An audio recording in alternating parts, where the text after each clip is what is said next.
Bjarni, til hamingju með sigurinn í 28 km eldsloðahlaupinu. Hvernig var að hlaupa í dag og svolítið blautt eða ekki?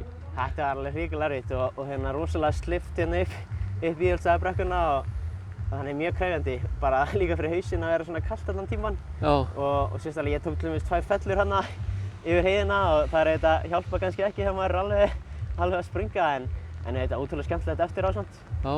Þú kannski ekki, maður hefur ekki séð þig mikið í keppnishlaupum hérna á Íslandi. Býrðu erlendis? Já, ég er búinn að vera í námi núna í Boston í 2 ár og hefur verið bara verið að hlaupa mikið bara sjálfur upp á gamanið. Ég ekkert verið að keppa mikið nema maður hefur svona aðeins nýtt tækifæri hér og þar í sumar og látið sjá sig en ekkert mikið verið að keppa.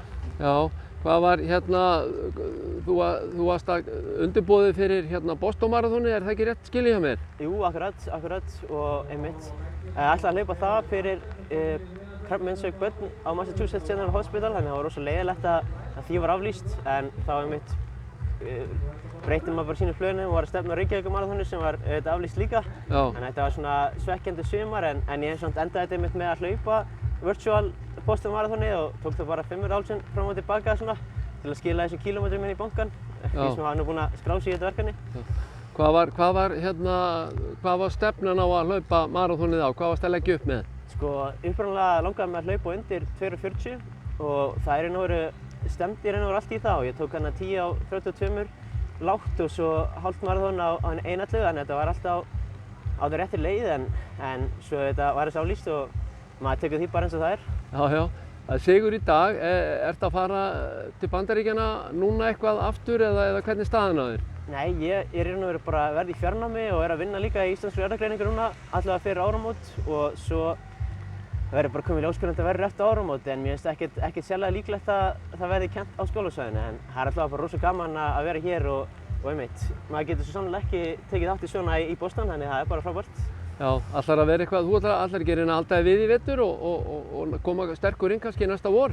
Jú, bara svo sannlega. Nú tók maður náttúrulega svona þokkalega vel á því í sumar og ætlaði að taka Reykjavíkurmaraþonið og tók það bara góða hvíld eftir það þannig nú er maður bara svona búinn að vera að hlunkast af stað og skokka þannig þess vegna þetta alltaf erfitt líka að keppa og svona þegar maður er ekki alveg í formi en nú byrjum maður bara að byggja frá grunni og sér svo hvað tækifæri bjóðast næsta vor. Já, segðu mér eitt bara svona að lokum.